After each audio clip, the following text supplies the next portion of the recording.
Bismillahirrahmanirrahim. Assalamualaikum warahmatullahi wabarakatuh. Pertama-tama, marilah kita panjatkan puji syukur kehadirat Allah Subhanahu wa Ta'ala karena telah memberikan rahmat, kesehatan, dan keselamatan untuk kita semua. Sebelumnya, kami mengucapkan terima kasih banyak kepada dosen pembimbing mata kuliah, Bapak Dori HP Putra, yang telah memberikan kesempatan untuk kelompok kami yang akan mempresentasikan hasil diskusi kami dengan judul materi Pengamalan Pancasila dalam Paradigma Pembangunan dan sebagai Solusi Problem Bangsa. Pancasila sebagai paradigma pembangunan. Paradigma pembangunan dalam Pancasila adalah cara berpikir, pola berpikir, atau kerangka berpikir dalam melakukan suatu proses pembangunan yang meliputi kerangka dari aspek sosial, aspek politik, aspek ekonomi, dan sebagainya lainnya. Pancasila sebagai paradigma mempunyai arti bahwa Pancasila merupakan sistem nilai yang dijadikan kerangka landasan, kerangka cara sekaligus kerangka arah atau tujuan bagi sebuah bangsa. Adapun berbagai bidang yang menyandang Pancasila sebagai paradigma pembangunan antara lain sebagai berikut. Yang pertama, Pancasila sebagai paradigma pembangunan bidang ekonomi. Dalam pembangunan ekonomi, pemerintah harus berlandaskan Pancasila terutama sila kelima, yaitu keadilan sosial bagi seluruh rakyat Indonesia. Yang kedua, Pancasila sebagai paradigma pembangunan bidang politik. Yang dimaksud di sini, pembangunan bidang politik ditujukan untuk membentuk pemerintahan demokratis yang menunjang kebebasan berpendapat serta melayani tuntutan rakyat secara adil, terbuka, jujur, dan akuntabel. Yang ketiga, Pancasila sebagai paradigma pembangunan hukum. Melindungi segenap bangsa Indonesia dari seluruh tumpah darah Indonesia adalah salah satu tujuan negara Indonesia. Yang keempat, Pancasila sebagai paradigma pembangunan sosial budaya.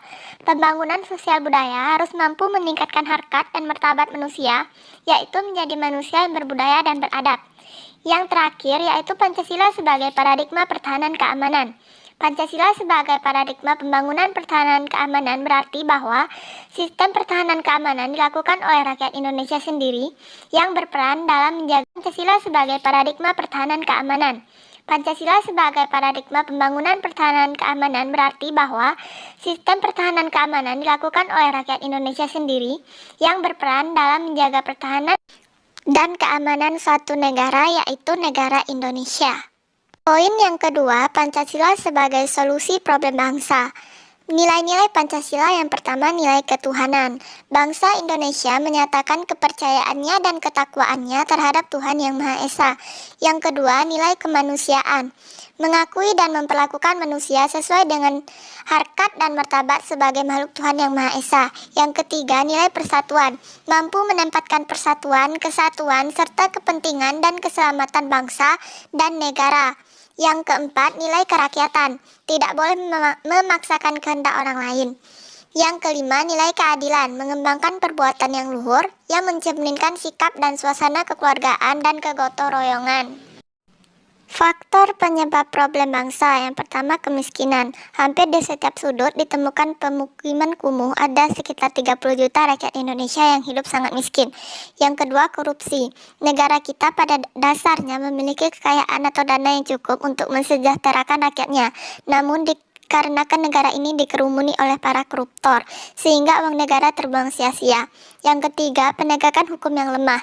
Negara Indonesia adalah negara hukum. Penyebabnya karena hukum di Indonesia masih bisa dipermainkan, orang kaya masih bisa terbebas dari jeratan hukum. Yang keempat, kualitas pendidikan yang rendah. Sistem pendidikan di Indonesia bisa dikatakan sangat buruk. Biaya sekolah yang semakin mahal tidak sebanding dengan hasil yang didapatkan.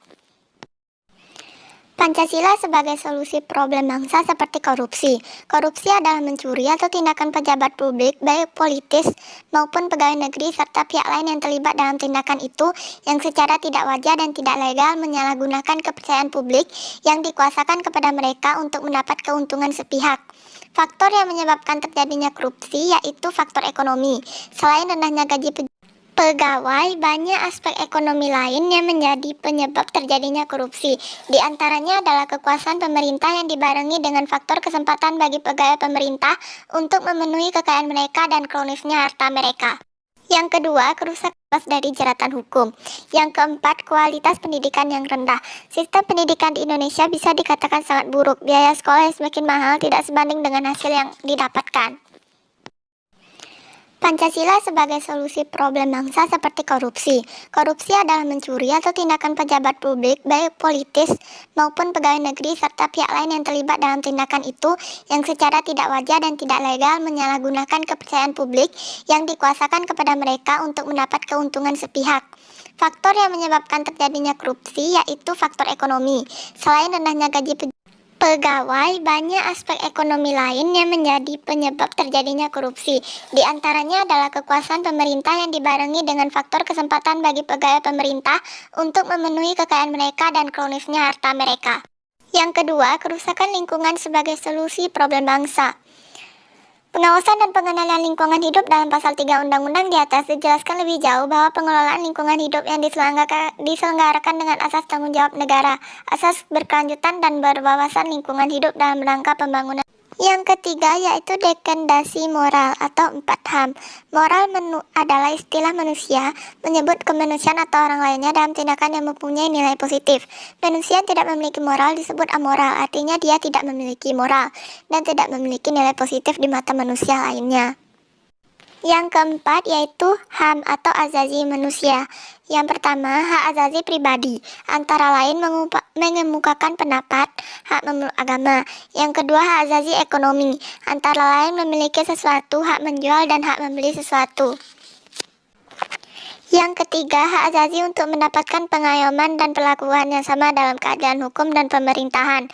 Yang keempat, hak asasi politik. Yang kelima, hak asasi sosial dan budaya.